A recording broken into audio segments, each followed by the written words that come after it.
আসসালামু আলাইকুম ওয়া রাহমাতুল্লাহ। দেখুন তো কোন মানুষ কোন ব্যক্তির উপরে জাহান্নামের আগুন হারাম। আব্দুল্লাহ ইবনে মাসউদ রাদিয়াল্লাহু তাআলা আনহু থেকে বর্ণিত, রাসূল সাল্লাল্লাহু আলাইহি ওয়াসাল্লাম বলেছেন যে ওই ব্যক্তি ওই মানুষের উপরে জাহান্নামের আগুন হারাম। সে ব্যক্তি কোন মানুষ? সে ব্যক্তি আল্লাহ রাসূল সাল্লাল্লাহু আলাইহি ওয়াসাল্লাম বলেছেন যে ব্যক্তির যে মানুষের স্বভাব নরম, কথা স্বভাব নরম, নরম নরম আচরণের মানুষ, যে তার উপরে জাহান্নামের আগুন হারাম। সম্মানিত উপস্থিতি, দেশ এবং প্রবাসে যারা আমাদের এই ভিডিও দেখছেন তাদের বিশেষ করে অনুরোধ করে জানাচ্ছি, ভাষা যদি আমি আপনি নরম করতে পারি, ভালোভাবে কথা বলতে পারি, ভালোভাবে মানুষকে সৎ কাজের আদেশ খারাপ কাজের নিষেধ করতে পারি, তাহলে আমার আপনার জন্য জান্নাত। আল্লাহ রাসূলের হাদিসের উপরে আমি আপনাকে কথাটা বললাম।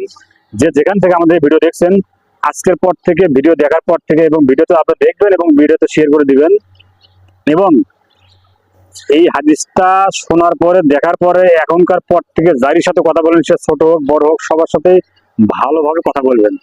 ভালোভাবে কথা বললে, নম্র আচরণ করলে আমার আপনার জন্য জাহান্নামের আগুন আরাম হয়ে যাবে ইনশাল্লাহ।